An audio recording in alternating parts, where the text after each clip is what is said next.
Hi అండి, welcome back to my channel. ఈరోజు అయితే నేను సబ్జా వాటర్ ఎలా రెడీ చేయాలో చూపించబోతున్నానండి.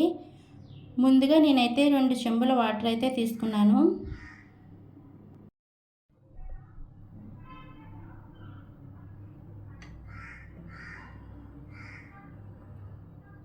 ఇలా 2 చెంబుల వాటర్ తీసుకున్న తర్వాత ఇందులోనే నేను ఒక 6 స్పూన్ల గ్లూకోజ్ అయితే వేసుకున్నాను. మీరు కావాలంటే అదే ప్లేస్లో షుగర్ అయితే యాడ్ చేసుకోవచ్చు.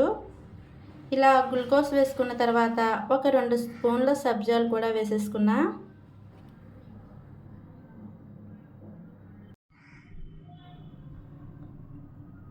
తర్వాత ఇందులో కట్ చేసుకున్న నిమ్మకాయ ఉంది కదండి, ఇలాగ నిమ్మకాయ రసాన్ని కూడా ఇందులో యాడ్ చేసుకోవాలి. ఇలా నిమ్మకాయ రసాన్ని యాడ్ చేసుకున్న తర్వాత ఒకసారి వాటర్ మొత్తాన్ని బాగా కలుపుకోవాలి.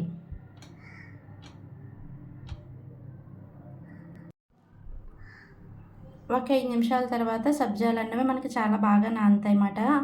అందుకే వెంటనే తాగకుండా ఒక 5 నిమిషాలు అయితే ఈ వాటర్ని పక్కన పెట్టుకోవాలి. ఒక 5 నిమిషాల తర్వాత అయితే సబ్జాలు బాగా నానుతాయి. ఇలా నానిన తర్వాత ఈ వాటర్ని ఒకసారి బాగా కలుపుకోవాలి.